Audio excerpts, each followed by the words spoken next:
You know, it's not often you get to see on the podcast an actual ghost.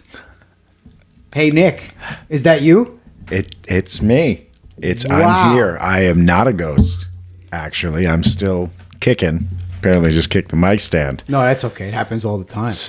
But I am alive. Welcome. I'm alive. That's not me. That has not been me. Although when we get to this, you're gonna laugh. I promise. Well, I need all the laughter I can get. But you know what? It's good to have you back. I'm very happy that you're back. I know you got a lot going on. We make the jokes and we cracked, tons of jokes throughout the podcast episodes. But I'll tell you straight up, we did miss you a lot. And last week we made a lot of Nick references in our episode. I don't know if you got to see it or hear it, but I have not caught last episode, but I do miss you guys too. I'm sorry I haven't been around. Hopefully soon it'll be a more regular schedule than just once every 4 or 5 months. Maybe once or twice a month. Was it that long? It's got to be about Christmas time, probably. Oof, wow. Well, yeah, it might have been. I think we talked about the Christmas cracker and that it's not a cracker. It is not a cracker. It is not a cracker. Do not eat it. Well, I'm so glad that you're back. And you know what? This was kind of like a Joey-esque idea. And I was like, we might need Nick for this. And then Joey, of course, this is how things work with us. Joey couldn't make today. And I said, no, that's perfectly fine, man. I understand people can't make the podcast. This is my pony. I'm obligated to ride it. And you guys are always welcome to the rodeo to join in. So I understand if you can't attend the rodeo. That whole reference came off the top of my head, just so you know. I'm high on mushrooms.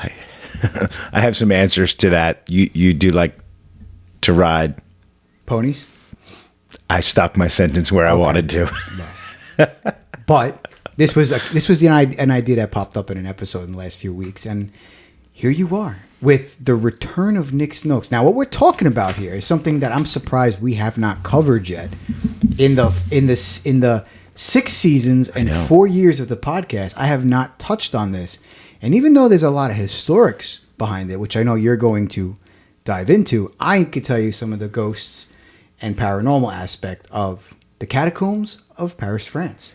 That's great because I spent most of these notes are going to be about the actual history behind it and a little bit of the layout for those who've never been. I've been to France and I was never in the catacombs, so I was actually interested to learn about. It's not room for room, but it does give you a brief walkthrough on how to go from start to finish of the catacombs without getting lost. Well, getting lost is a different story. That's what I was going to say, because that's the reports. People come in and they go in secret entrances and sewer caps and find their ways, and they never come back out, which is horrifying, because I just put an individual onto a certain movie, and granted, the catacombs is not a cave, but I don't know if you've ever seen the movie Descent. Oh, no. Not watching that. I've saw the trailers, and I've seen movies like that. No, thank you. I'd rather go into space than go underneath. Well, yeah. No, that's how I feel about anything underground or under the water or even in the air. I don't like. But I put them onto that, and then it just happens to be that we're talking about the catacombs. Conversations came up this past weekend about the catacombs. I've been seeing a lot of things pop up. And there's no better person to give the Swab fans, listeners, and viewers a history lesson than Nick with the return of Nick's Notes, all made possible by Spotify for Creators. If you have a podcast idea and you need a way to get it out there, go download Spotify for Creators and get started. Nick's Notes, welcome back. Take it away. The Catacombs of France. That's right. Paris's catacombs. So it's a history. I'm going to lower this a little bit just because I'm going to sit up a little bit. There we go. So what's in a name? So it's rusty, right? You could just I know it's high. Turn it down. There we go. There we go. That's how that works, buddy. Yep. Welcome back. This is what happens when you miss for a while. So it's actually named after the catacombs in Rome. It's what it's named. The catacombs of Paris is named the catacombs because of the catacombs of Rome, but it's serving a wholly different purpose. Rome has its catacombs for a reason. Paris has it for 2 reasons. It was built in the 1700s because there were a lot of sinkholes in Paris at the time. Now, we see them all the time with all the infrastructure that we've done so well in our country. We see the roads opening up. But in Paris, basically, it started as a smaller version of itself, and as it started to expand, and the outskirts of Paris, as the city grew, were built over old mines and quarries because Notre Dame, the Louvre, the Louvre, those are built out of limestone, a specific kind of limestone that was mined from these mines around what the original Paris was. So as they expanded, they built over these mines, very shaky territory because there's nothing underneath. It's not solid. There's no building underneath it. You know, back then, I don't know what cave structures are like now. We'd have to ask Jack Black and Steve. But back then, Did you like that movie? I did actually like that movie. Okay. Just saw it with my kids. So it wasn't that bad. Okay. Lava Chicken, not chicken jockeys, but 1774, The Road to Hell. That's what it's called, The Road to Hell. And let's see if I don't butcher this. The Rue de l'Enfer. Okay, that's how it's written in French. The Rue de l'Enfer, translated roughly to Road to Hell. You did that very well. There was a word last week I tried to pronounce with Joey, and it was just catastrophic. We asked for your help. We were like, this is why we need names. But continue. So it opens up, sucks in homes, people, and I wrote cars, and then no, wait, there weren't cars back then. Carts and other items are falling 84 feet. Now, if you want that, that's roughly 8 stories to your death. Okay, imagine just standing on the street and then falling, 8 two-story houses, 4 two-story houses down. That's terrifying. Yeah. Well, none of us are Superman, and even he didn't seem to last too well in that trailer when you fall from a great distance. And after several incidents like this, King Louis XVI creates, here we go, more French, Inspection Generale de A stumper. Carrières, or IGC, in 1777 to solve the problem. But how are they going to do it? Here was where problem 2. I told you problem 1 was the sinkholes. Problem 2 is they got a lot of dead bodies. And back then, they were just buried in open graves until the grave was filled to capacity, and then they would put the dirt back on it. So you've got these topped off graves, and there were no markers, no headstones, anything like that, and just putting people in, bodies after bodies after bodies. Well, they've got a lot of bones. They got a lot of dead. They've got these communal graves, specifically like the Holy Innocents Cemetery, housing a ton of people, which makes the area toxic. There's actually a market that bordered the cemetery, and because they were out there, the fumes would come up and get into the air. People would get sick in that neighborhood or in that part of Paris, in that part of France. So 1780, finally, here's another one. The Rue de la Lingerie, or lingerie, Lingerie, it sounds like. I know, it looks like lingerie, I know, but I know that's definitely not how it's pronounced. The way you're pronouncing it, it sounds like it's spelled like lingerie. Oh, it's 100% spelled like lingerie. It's just, I don't think that's how it's pronounced. Yeah, maybe. Maybe it's lingerie. What is lingerie in French? I don't know. Undergarments? Maybe it's under something. But anyway, Rue de la Lingerie, I'll say that, with toxic I'll fumes. say lingerie. There we go. It seeps into homes. So it's under the ground, but it's still seeping up from the cellars into the first floors of these homes, making these people incredibly sick. So they need a solution. 1785. Now, this is 8 years after the original general was appointed to solve the problem. 5 years after toxic fumes in homes.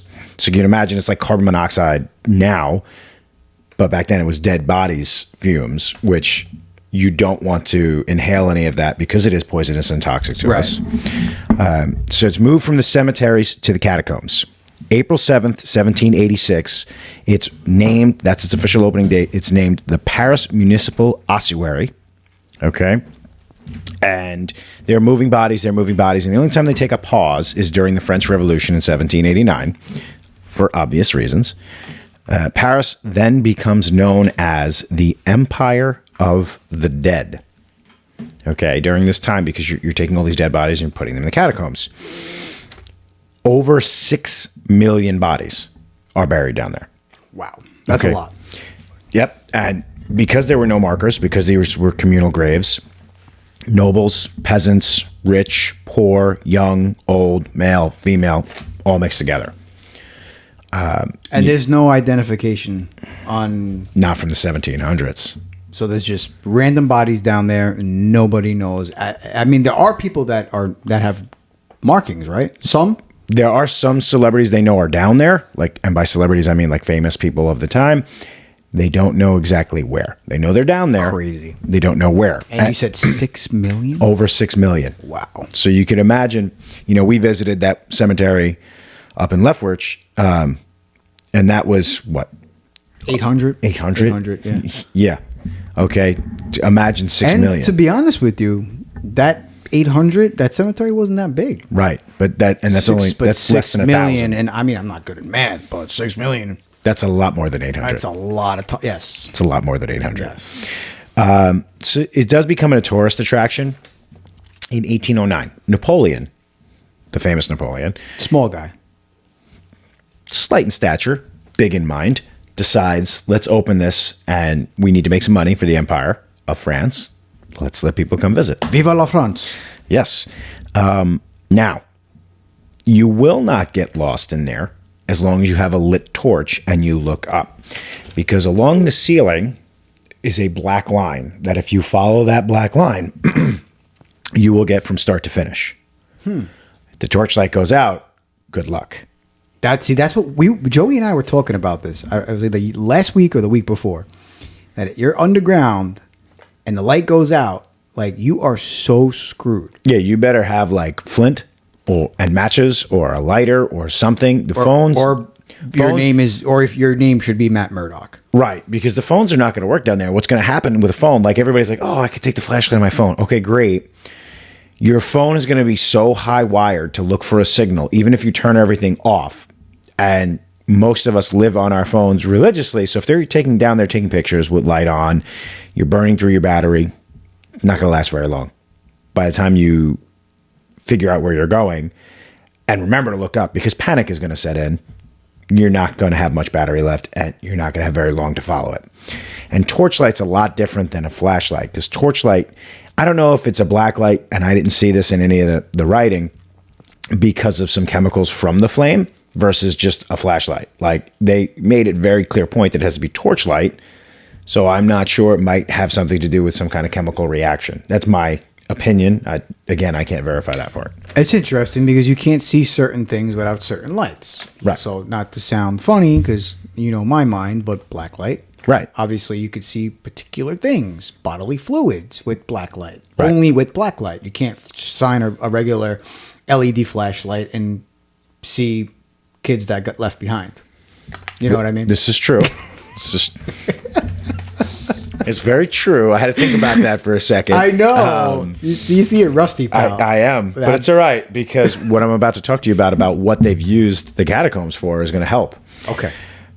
They only use 1.5 kilometers of the catacombs for the bodies. You know how big the catacombs are? 1.5 kilometers. That's where the bodies for are. the bodies. You know how big the catacombs are? So I don't know. So I'm just going to take a guess.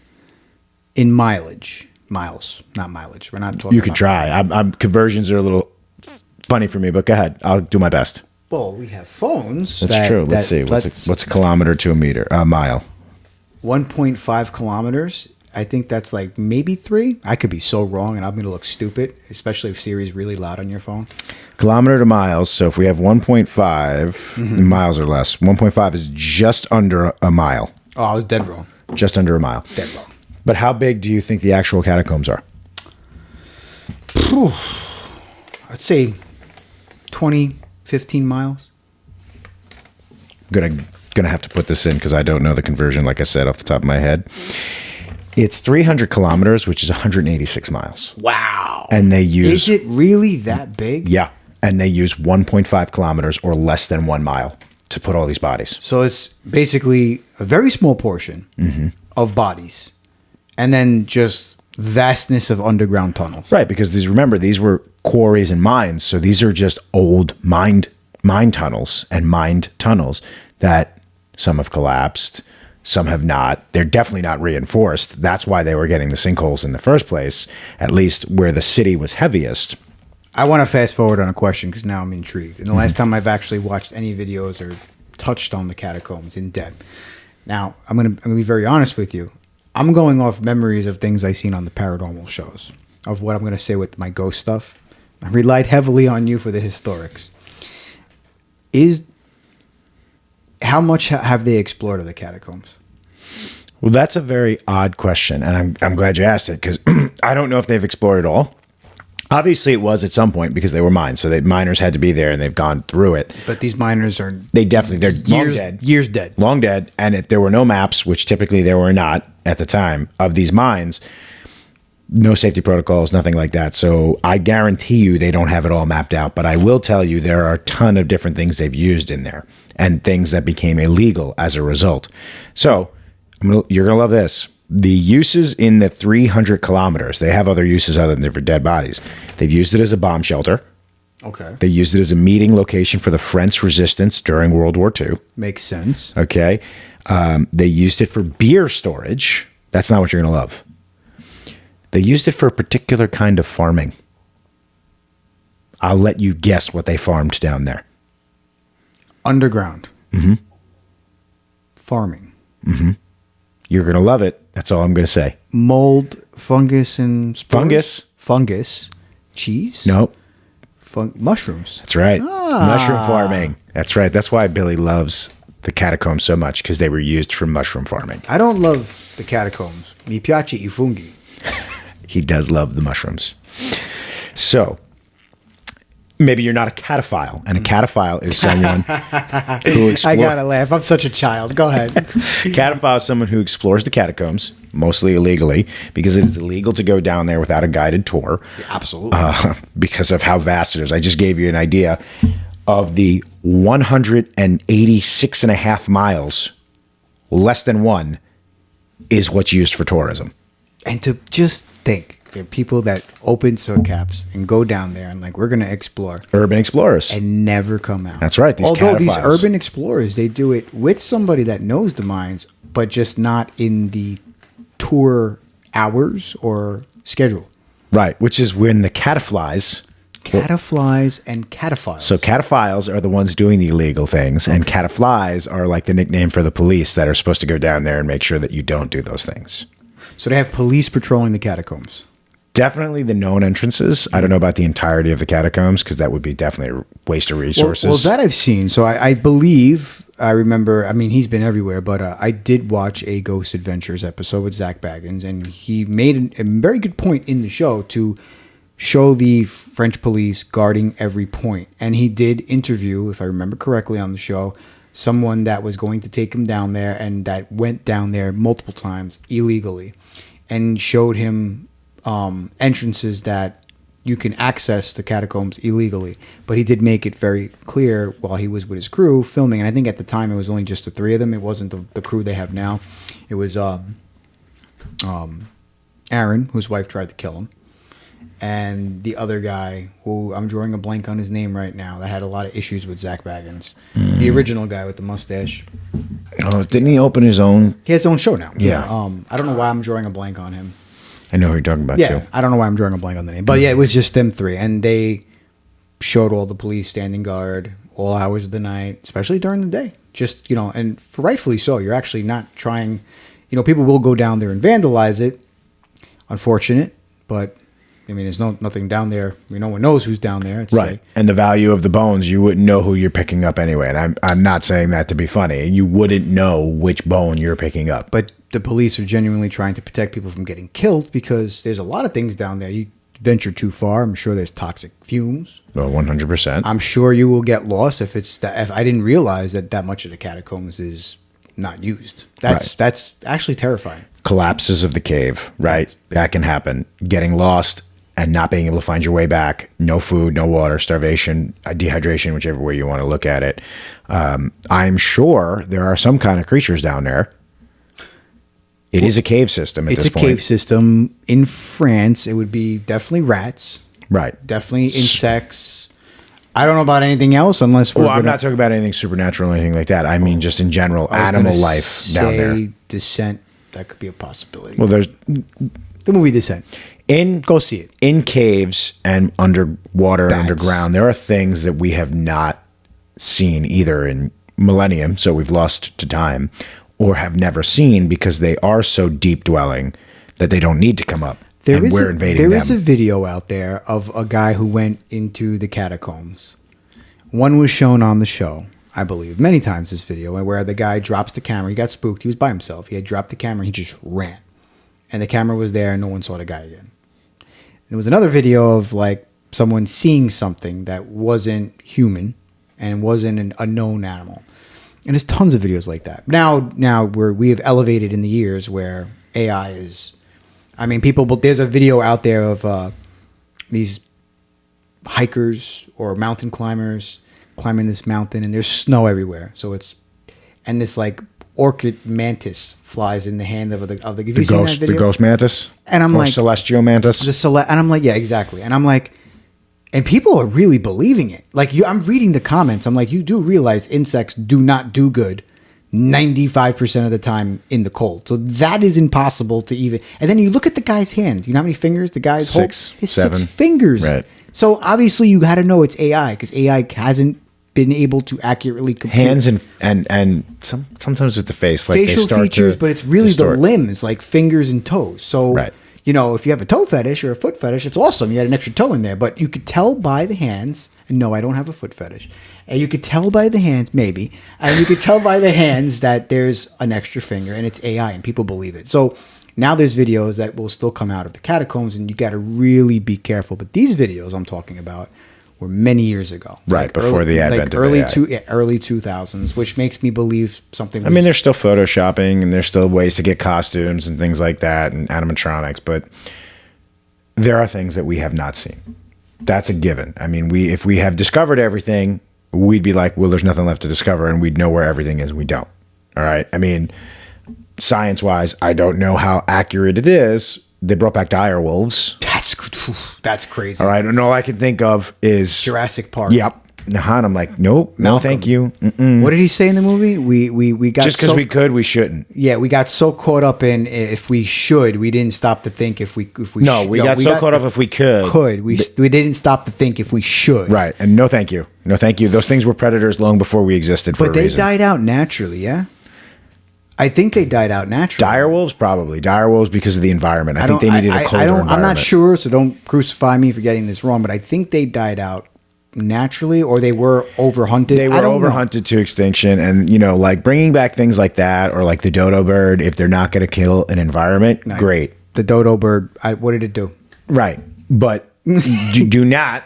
This is my solemn request. Do not let AI become Terminators. And B, do not bring back dinosaurs. We will not win. I don't care what you think.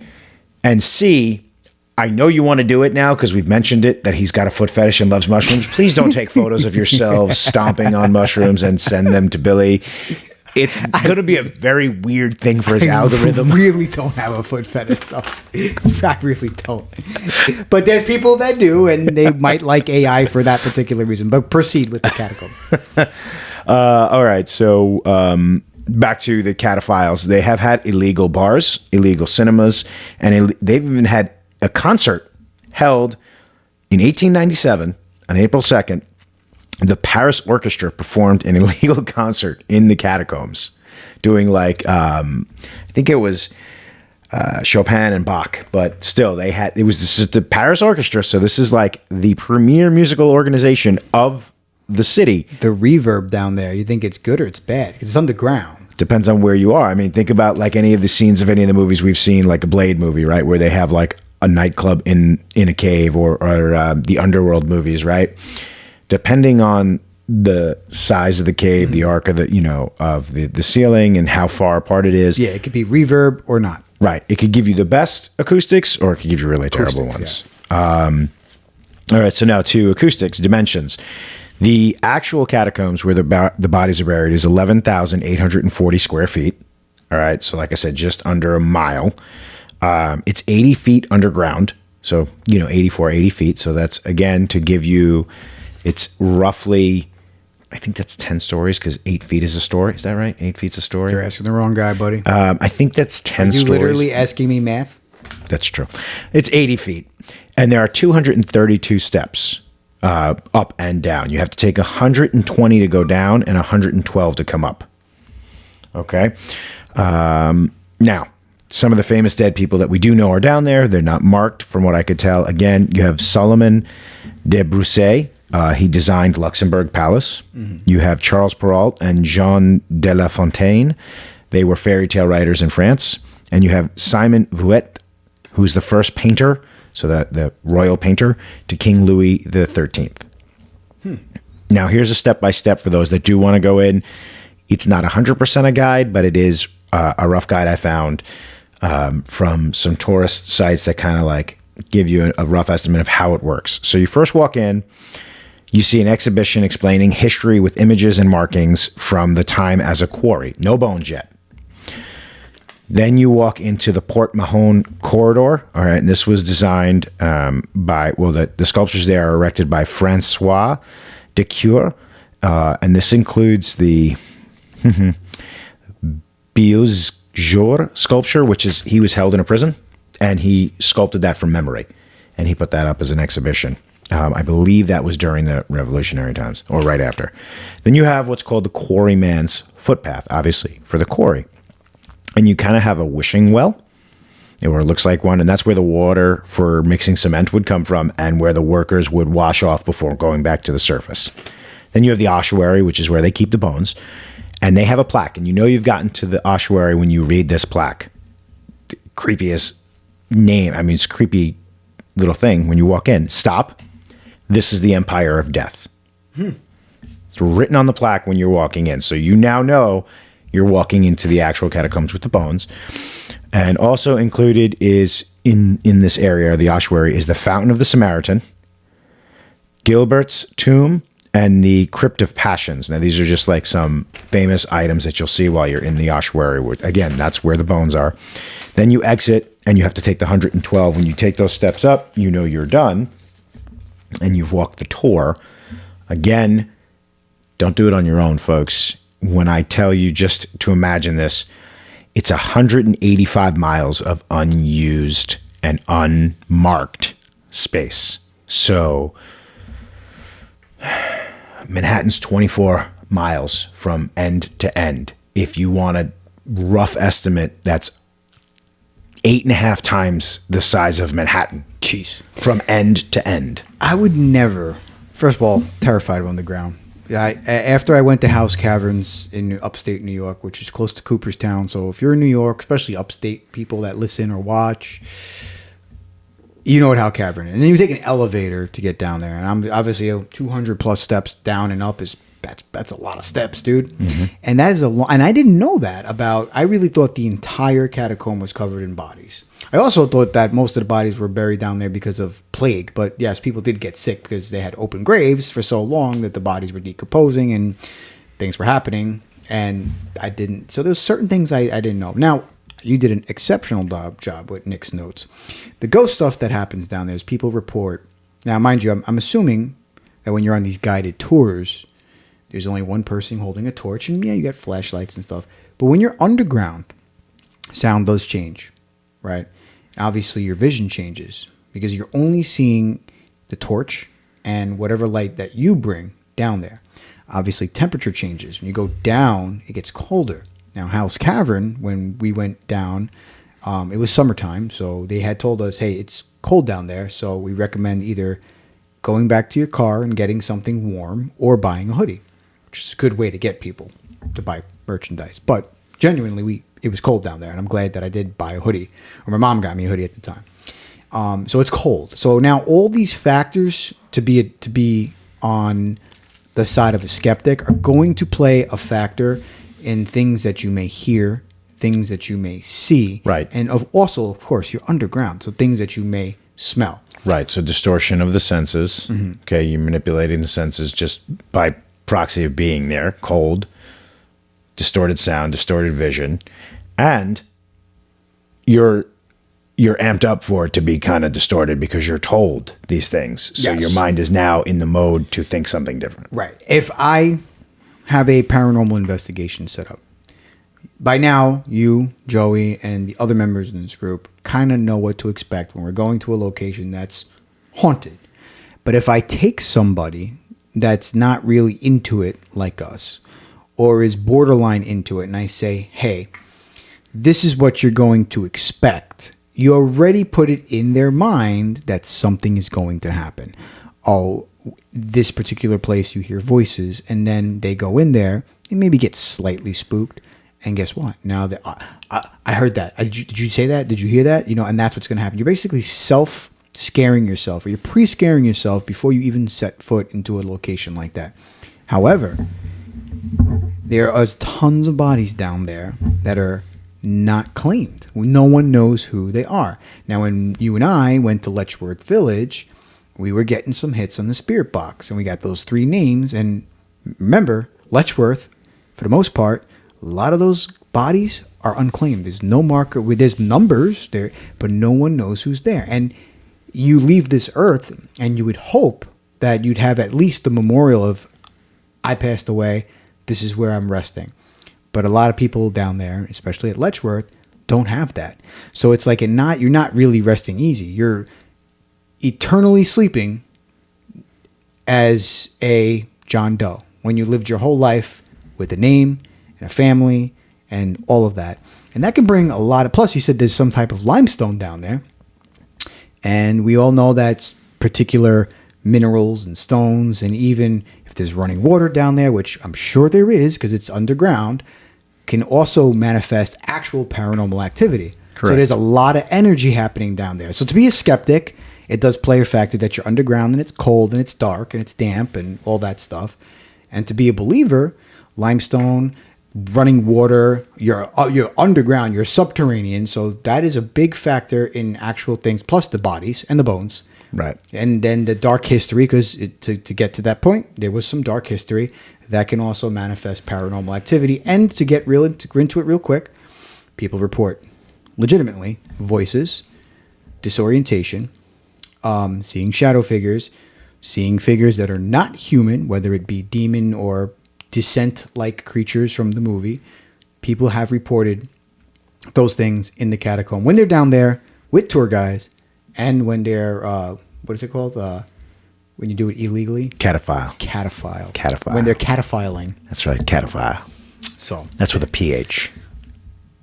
They'll get you. You were going to say something. I just wanted to get that out. Yeah, no. I mean, we play skeptic, right? I'll play Joey's devil's advocate role here. Joey's advocate. Distortion. Sound. So sound is distorted, right? So it could be echoing. You could be just hearing something that's coming off of syllables that are coming later. The sight, the shadow people, right? I mean, it's torchlight, so you're going to see some funky movements. And I'm not talking about like AI where the shadow creature grabs the cat and the woman catches it on camera. I know you saw that video. That, not to say it's not true, but like underground, when you are by torchlight, by definition, the torch moves, flame moves. It doesn't stay, it's not stationary, so right. Things are going to shadows air move. Down there, moving right. the flame. The coldness is going to make you're going to feel chills and you're going to feel different things. That's all that. However, you want to go to the negative mojo thing, just in general, and we've talked about this before. It's been a while, but it doesn't go away.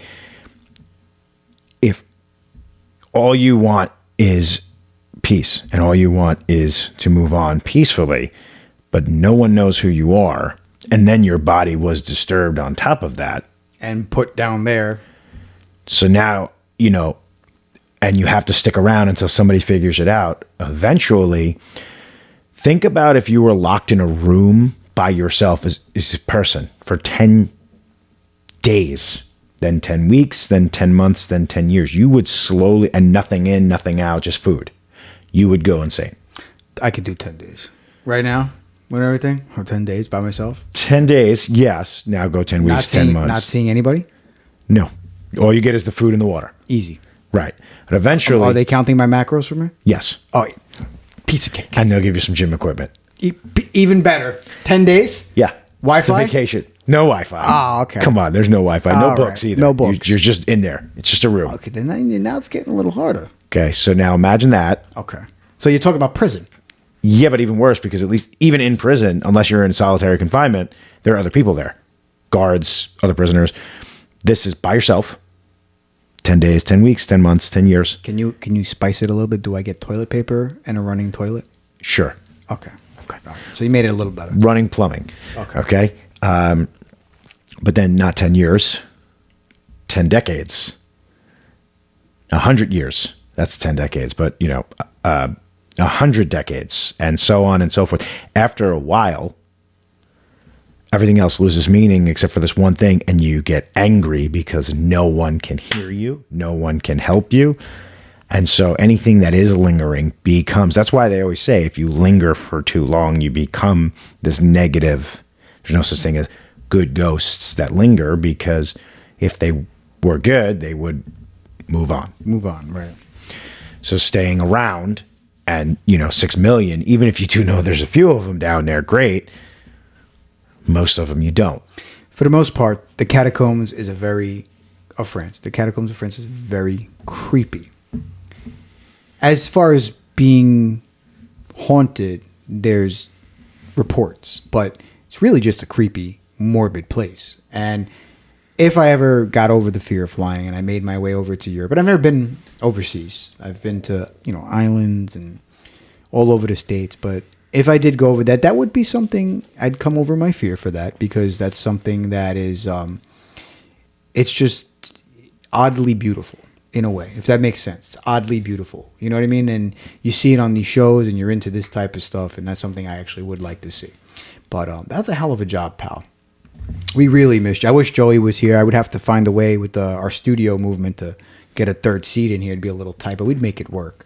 Well, sit on your lap. You like to ride. So. No. See, there's a little bit too many sexual innuendos going on here today. But I have to fit in like 4 months worth of them in a week. I'm sure you have Nick's notes on what we can talk about to get those jokes out there. But no, we really did miss you. And, Nick has done on this podcast impeccable notes and great research. And I think not just us that we missed you. I think the fans have reached out.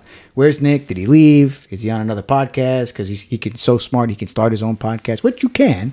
But I was like, no, Nick is handling business, and I don't divulge personal information. You're handling business, and that's what I like. And just so you know, in your absence, I don't know if you caught this last week, Joey said that I had officially swapped spots with you, and Joey became me in physical terms, which I don't agree with, because Joey still got the face of a god.